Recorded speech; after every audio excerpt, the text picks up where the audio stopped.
За сайн байцгаана уу монголчуудаа. Стокгольм хотоос наран чимэг ярьж байна.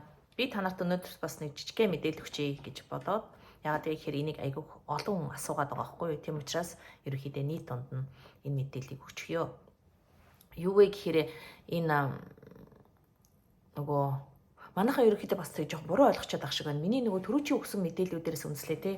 Энэ нөгөө орон нутгаараа буцахад олгогдож байгаа нөгөө тэтгэмжийн одоо мөнгө буюу тийм ээ буцаад хөл дээр босгох гэх юм уу тийм ээ энэ мөнгнүүднийх нь миний түрүүчийн бичлэгүүд дээр яг одоо ямар нөхцөл хэдийг авч болох вэ гэдгийг бол одоо би айгуу сайн ярьсан байгаа тэрийг олоод үзэн үз. Тэгээ үүн дээрээс үнслээд хүмүүс юу гэдэг байгаа байхгүй бас дахиад нөгөө нэг энд иргэншилтэй тэр оргонол хүсгчээр тийм ээ оргонол хүсээд одоо тэр оргонол хүсгэд чинь бас янз бүрийн одоо заалтууд байгаа шүү дээ.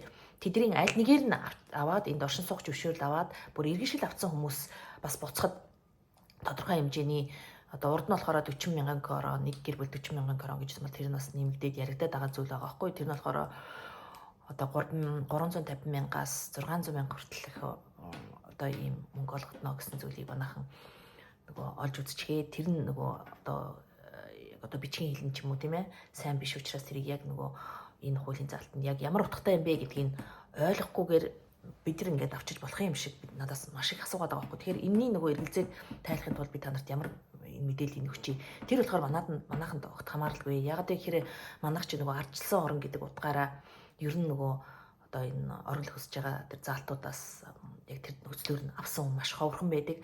Тэгээд авсан хүмүүс бол цөөхөн л байдаг л да. Одоо эрүүл мэндийн шалтгаанаар ч юм уу бас янз бүрээр авсан зүйл байдаг.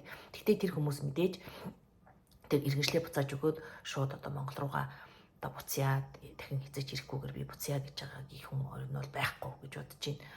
Тэгэхээр тэр мөнгө бол манайханд бол хамааралгүй юм аа. Тэгээд бас өөр нэг зүйл нь болоо гэхээр одоо энэ тэр мөнгийг буцах гэж байгаа хүн болгон авчиж болох юм шиг хүмүүс бодоод асуугаад байгаа байхгүй юу.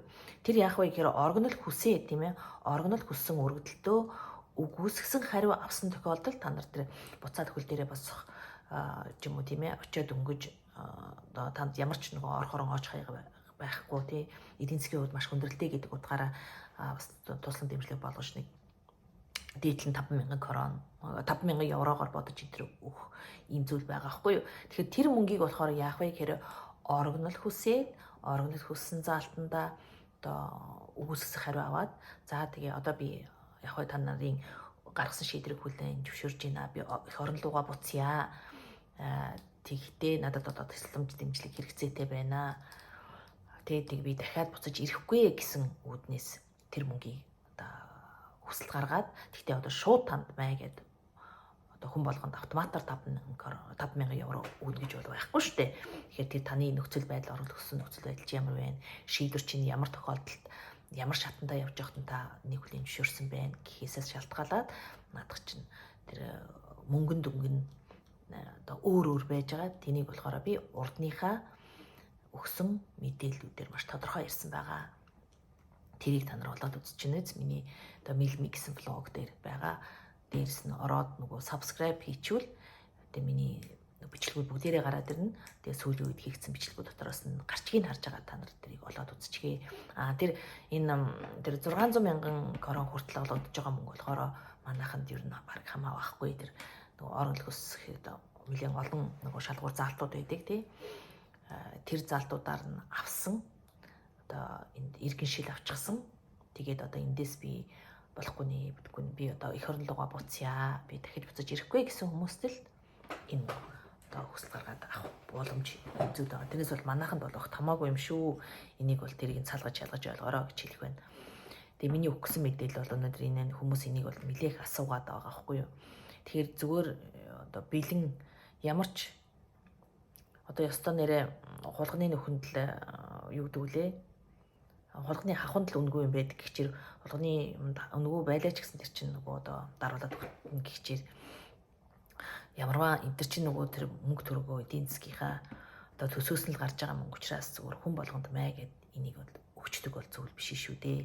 Тэгэхээр тодорхой хэмжээний тавьдаг шаардлага байгаа. Тэрэнд нь хүрээд боломжтой бол тэрийг авч болох мөнгөнүүд юм аа. Тэрнээс бол хүн болгон алигээд авчдаг юм биш. Тэр их хэмжээний мөнгө ярьж байгаа тэр болохоор иргэншилтэй хүмүүс орон нутг руугаа буцаад нүүгээд явах гэж байгаа тохиолдолд мөн орогнол хүсээд тэндээ буцах хариу авсан хүмүүс хүсэж байгаа тэтгэлгийн мөнгөн дээр хоёр хоорондоо ялгаатай юм шүү гэдгийг хэлэх гэж энэ мэдээлэл өгсөн юм аа.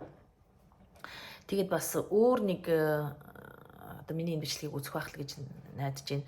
Нэг хүүхэд надаас бас тэр нөгөө Кируна руу одоо нөгөө туйлын туяа үзэх талаарх мэдээллийг өгөөч гэдэг өгнө хэлсэн. Би имэйл хаягаар нь имэйл буюу бишээ Facebook хаягаар нь буюу утсаар нь явуулдаг гэсэн чинь би нөгөө утсаа эвдчихэд утсан дээрх бүх мэдээлэл маань алга болчихоод тэгээд одоо холбогдож чадахгүй байна.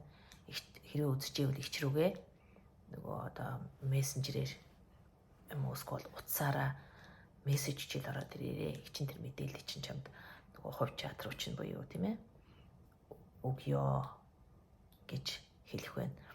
Тэгээд одоо намайг одоо сонсож байгаа хүмүүстээ маш их баярлалаа. Одоо хэрэгцээтэй гэсэн нэгэндээ тараагаараа.